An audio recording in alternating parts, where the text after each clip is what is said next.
समंदर के किनारों से लेकर ऊंचे ऊंचे पहाड़ों तक, जहां मोबाइल फोन का नेटवर्क भी नहीं पहुंचता और जहां सांस लेना भी मुश्किल हो जाता है, ऐसी जगहों पर भी अगर कोई चीज मिलती है तो वो है मैगी।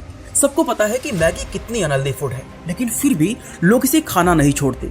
ये मैगी हम इंडियंस की लाइफ का एक ऐसा हिस्सा बन गई है जिसके बिना हमारा गुजारा होना मुश्किल हो चुका है। और इंडिया में मैगी कितनी पॉपुलर है इसका अंदाजा इसी बात से हो जाता है कि गांव देहात के लोगों को अगर आप किसी भी तरह का नूडल दिखाएंगे तो वो उसे मैगी ही कहकर बुलाएंगे।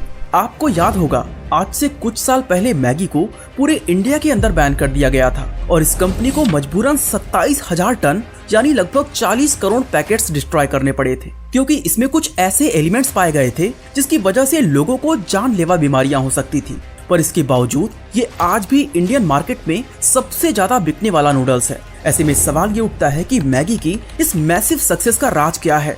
क्यों इतना बड़ा बैन भी इसको खत्म नहीं कर सका? और ऐसी क्या वजह है कि मार्केट का कोई भी ब्रांड इसके सामने टिक ही नहीं पाता? इसके पीछे की कहानी जानकर आप भी शॉक्ड रह जाओगे। 2015 की वो सुबह शायद ही कोई भूला होगा जब खबर आई कि मैगी में लेड और एमएसजी की मात्रा तय लिमिट से ज्यादा पाई गई है और देखते ही देखते मैगी पर देश भर में बैन लगा दिया गया।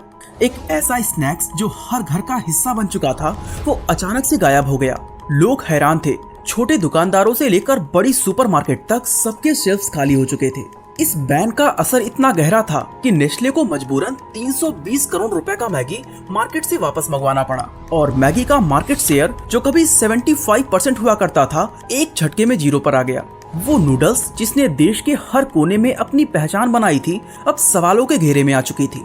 लेकिन हैरानी की बात यह है कि इतने बड़े बैन के बावजूद मैगी आज फिर से नंबर 1 पोजीशन पर आ चुका है। सवाल ये उठता है कि मैगी ने आखिर ये सब किया कैसे? इस सवाल का जवाब पाने के लिए हमें समय में पीछे लौटना होगा, क्योंकि जिस मैगी को हम लोग आजकल का ब्रांड समझते हैं, असल में उसकी कहानी आज से करीब 140 साल पहले ही शुरू हो चुकी थी। दरअसल 1886 की एक सर्द शाम थी जब स्विट्जरलैंड के एक छोटे से शहर में जूलियस मैगी अपनी वर्कशॉप की खिड़की से बाहर देख रहे थे। उनके दिमाग में बस एक ही सवाल था कि क्या कोई ऐसी खाने की चीज बन सकती है जो भूख भी मिटाए, जल्दी बने और न्यूट्रिशन से भी भरी हो। क्योंकि उस दौर में यूरोप का इंडस्ट्रियल रिवॉल्यूशन अपने चरम पर था और लोग फैक्ट्रीज में लंबे समय तक काम करते थे। ऐसे में वहाँ काम करने वाली औरतों को घर पर खाना बनाने का वक्त नहीं मिल पाता था और यहीं से मैगी की कहानी शुरू होती है।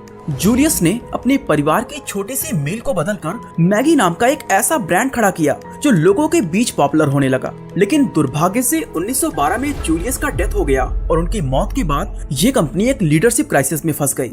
ऐसे में उनके जाने के बाद इकोनॉमिक चैलेंजेस ने इस कंपनी को बहुत ही कमजोर कर दिया।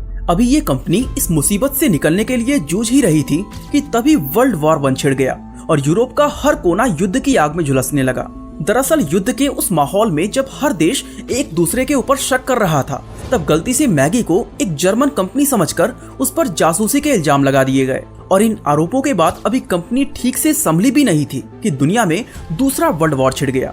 इस लड़ाई ने कंपनी की हालत और ज्यादा खराब कर दी।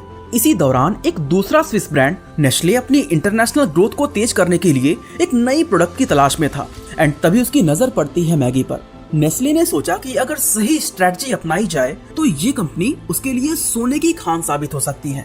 यही सोचकर 1947 में नेस्ले ने मैगी को एक्वायर कर लिया। अब दोस्तों, वर्ल्ड वॉर 2 के बाद जापान के हालात बद से बदतर हो चुके थे। ये देश तरक्की के मामले में कई दशक पीछे चला गया था।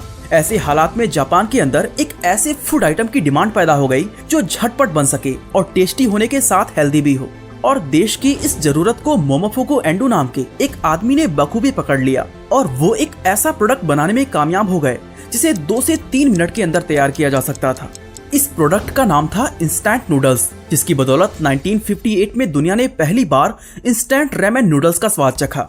जापान में शुरू हुए इन नूडल्स ने देखते ही देखते पूरी दुनिया में तहलका मचा दिया और नूडल्स की ये नई किस्म पूरे यूरोप के साथ साथ अमेरिका जैसे देशों में भी पॉपुलर हो गई। अब नेस्ले जो इस चीज को बहुत ही क्लोजली ऑब्जर्व कर रहा था, उसने सोचा कि क्यों ना वो भी मैगी ब्रांड के तहत अपना खुद का इंस्टेंट नूडल्स मार्केट में लॉन्च करे। पर सवाल था कौन सी मार्केट में, और इसके लिए नेस्ले ने भारत को चुना। जी हाँ, 1980s का वही भारत जिसकी रसोई में दाल चावल और रोटी सब्जी का राज हुआ करता था और इंस्टेंट नूडल्स को खाना तो दूर की बात, लोगों ने इसका नाम तक नहीं सुना था। तो सवाल ये उठता है कि नेस्ले ने भारत को ही क्यों चुना, जापान को क्यों नहीं। तो सवाल ये उठता है कि नेस्ले ने भारत को ही क्यों चुना, जापान को क्यों नहीं। असल में दोस्तों, जापान का इंस्टेंट नूडल्स मार्केट ऊंचाइयों पर तो था, लेकिन वहाँ निस्सिन जैसे जायंट्स पहले ही मोनोपोली जमा चुके थे और नेस्ले को एक ऐसी मार्केट चाहिए थी जहाँ कंपटीशन जीरो हो और ग्रोथ के मौके ज्यादा। इसलिए नेस्ले को भारत एक परफेक्ट मार्केट दिखाई दिया और इस तरह 1983 का वो साल आया जब मैगी ने पहली बार भारत की जमीन पर दस्तक दी।